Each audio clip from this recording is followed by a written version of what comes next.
but your balance will soon be wandering. All right, I'm doing a big news blitz, but continuing with your phone calls at 1-800-259-9231. We're going to be simulcasting for the next 2 hours and 27 minutes that we have left in the syndicated broadcast.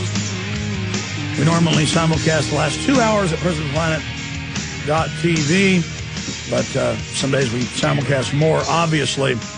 Big news blitz coming up right now. I want to hit what's really happening in Iran and in North Korea right now, and how on this global grand chessboard all of this feeds in and is connected. The establishment crafts its propaganda to be very lowbrow, very simple, targeting the largest swath of the population, the lowest common denominator. And so John Bolton, Zbigniew Brzezinski, all the planners from Bush and Obama are all publicly bragging that they're staging all this in Iran right now. But they're like the match that lights the fire.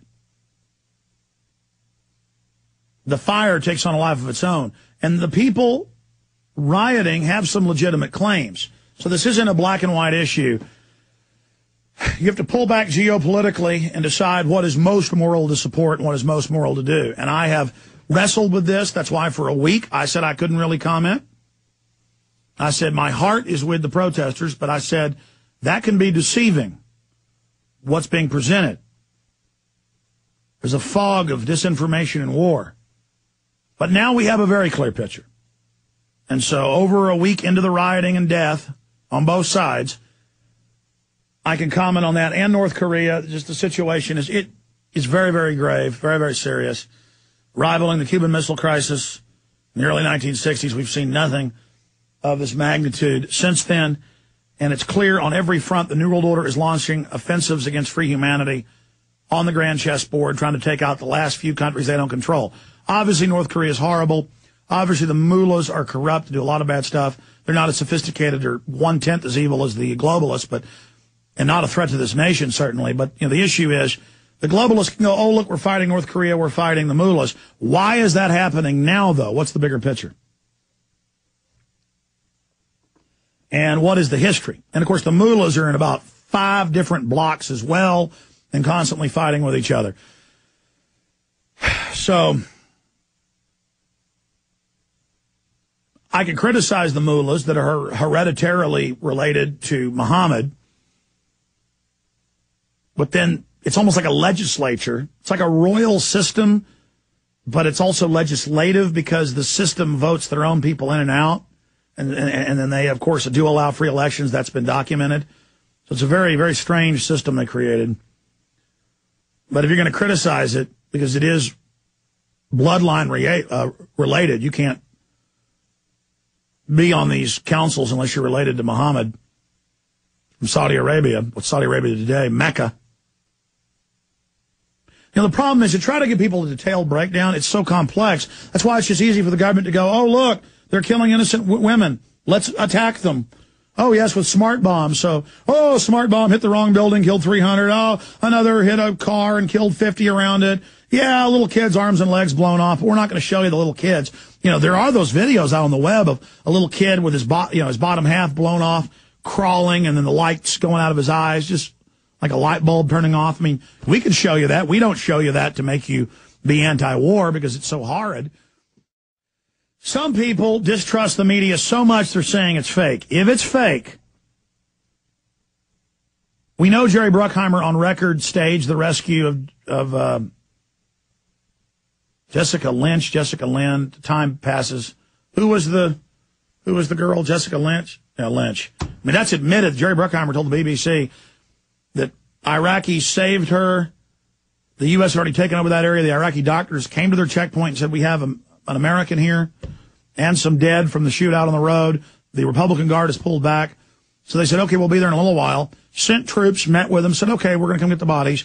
And then staged kicking in the doors and beating up the doctors. And, the doctors were in there trying to kill her. And then Lynch later said, no, they saved us and this is all fake. And I didn't fight the people off. They wanted to sell women in the military.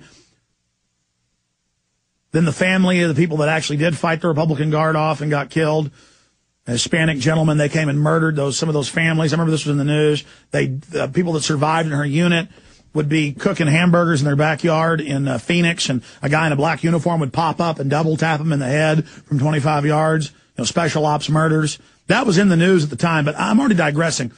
You see fake stuff like that, but Bruckheimer, I don't think, could do a woman dying, the light going out of her eyes like this. If you haven't seen somebody die up close, and I've seen it repeatedly, you don't know reality when you're seeing it.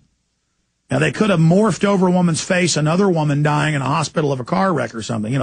They got tricks, but it's hard to fake somebody really dying. All the Hollywood movies I've seen, when somebody goes, and dies, they're trying to fake it, but it just isn't like watching the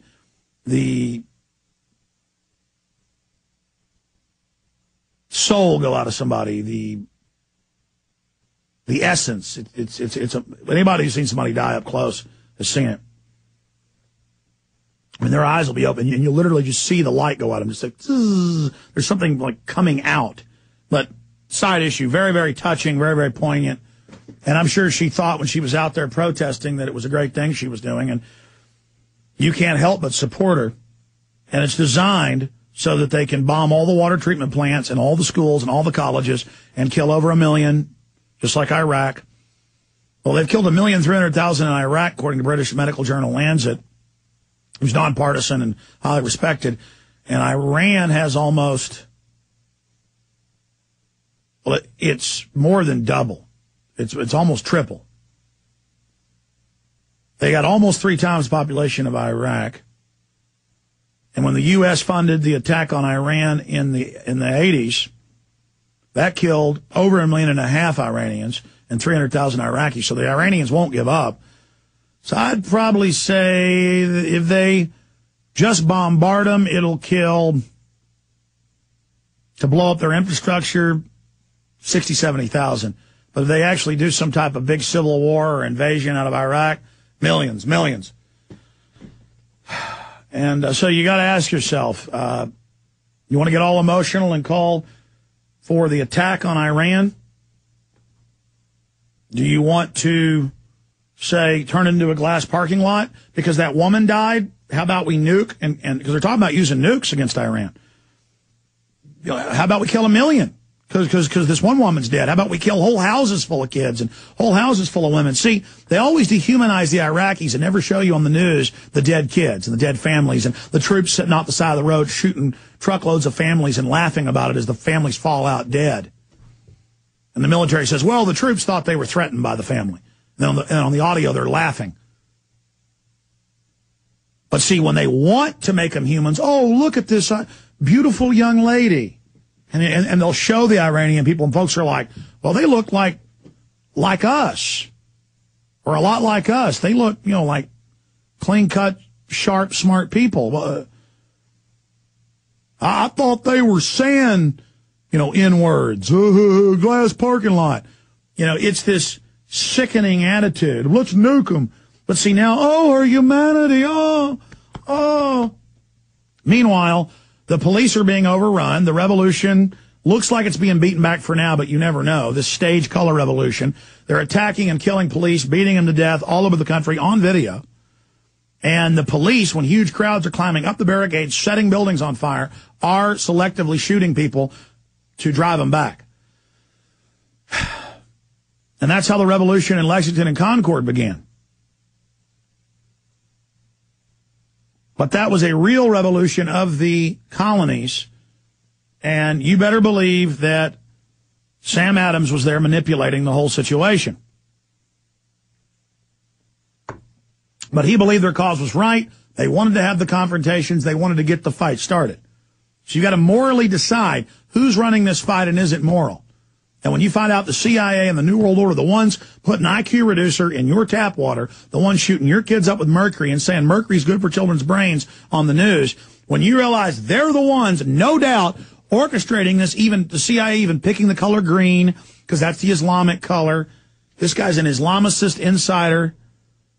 The guy tied into the CIA on record from the Iran-Contra situation as the foreign minister making the Iran-Contra deal, even beforehand. He's the main spook of anybody in the Iranian government. This is the guy the most hooked up with the West.